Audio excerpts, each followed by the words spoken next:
I'm Mr. Gaming Guitarist. Microsoft just finished their E3 press conference for the year, and overall, I thought it was a solid show. Like, everything they showed, like, never offended me, like they infamously did in their past years.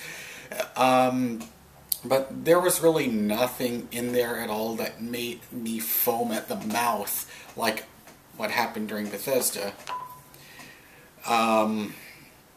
So I wrote down my notes, and so let's go over it. So hey, they showed off a gameplay demo of Halo 5 Guardians, where you started out with Agent Locke and he had a squad. Nothing about it excited me, really.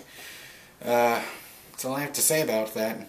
So next, they showed Recore, which is a brand new IP from Keiji Inafune, of course, the legend that created Mega Man, and he is working on Mighty No. 9, but for some reason he found time to do this, and this is made by the Metroid Prime team. And then, here's the big kicker, they announced Xbox One backward compatibility with the Xbox 360, so your 360 games will now actually work. So that is quite the big shocker. No one thought this would ever be possible, but I'm just guessing they're using some type of new emulation. So yeah, that's good. That's good now. Now it's making Sony start to look bad, because now they're making you pay for PlayStation Now to play all the old games, but now you can just natively do it with the 360 games. And I also love that they do not let you. They are not making you pay for shit you already own. Nintendo and their virtual console bullshit. And then they announced the new Xbox One Elite controller, where with swappable components, like you can switch out thumbsticks, and they have like these new paddle controls on the back, and they have like hair trigger settings, and they have different sensitivity settings or something. It looks really good. And then Todd Howard came out and he said that Fallout 4 mods on the PC are going to be playable on the Xbox One, and when you buy Fallout 4 on Xbox One, you get a copy of Fallout 3 included. And then Peter Moore came out and talked some bullshit about EA Access, and then he mentioned Plants vs. Zombies Garden Warfare 2 looks even more ridiculous. You have like a corn with a Gatling gun with like corn kernels popping out like shells. That's funny. And then he had Forza Motorsport 6, hooray, it's Forza, whatever. And then they have Dark Souls 3, I don't really care, but whatever. And then they have the Division beta on Xbox One exclusive Wii, it's Ubisoft, fuck them. And Rainbow Six Siege is coming out October 13th, I don't care about multiplayer, but whatever.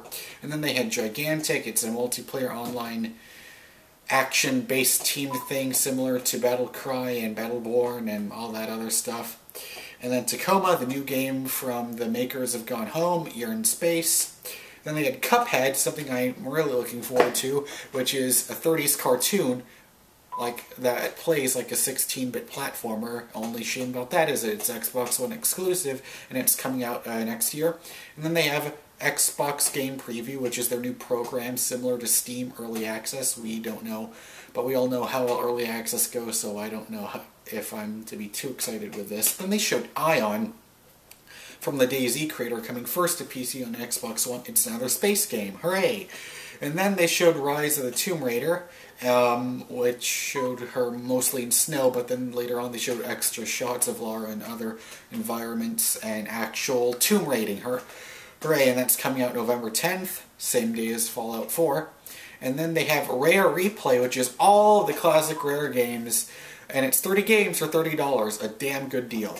And then they showed a new IP from Rare called Sea of Thieves, which looks like this massive multiplayer pirate game, which looks exciting. Fable Legends, I don't give a shit about that. And then they said that Valve is partnering with Microsoft for something to do with Valve and Xbox, which is interesting because they already announced that they were doing VR with Oculus.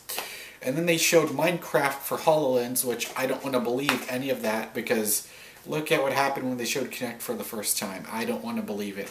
They fooled me once already. I will not get fooled again twice. And then they showed Gears of War Ultimate Edition, which is a remaster of the first game, and then they ended it off showing Gears of War 4. And it looked exciting. It looked like a completely different feel. It doesn't even look like they're soldiers. It just looked like two people like that are like hunting or whatever it is. It would have been great if I could have fucking seen it. It was so dark, you couldn't see whatever the hell was going on. Interesting.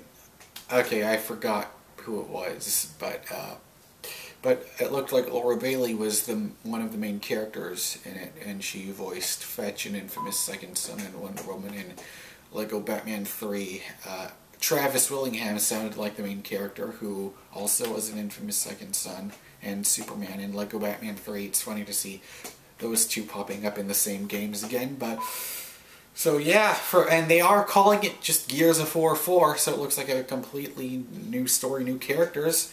Once again, I don't have an Xbox One, so I can't play it. Maybe if I get a new PC and they put it on Windows 10, maybe then I'll be able to play it. But yeah, so far it was a solid show. All I can say about it was solid, it was decent. Nothing about it really blew me away, but there we go. Those are my thoughts on Microsoft's conference for E3 this year. Let me know what you think. Leave your comments below. Please subscribe to me so don't miss out on any more of my E3 footage. And you can follow me on Hitbox so that you don't miss out on any of my live streams. And I will see you next on EA's conference. See you there.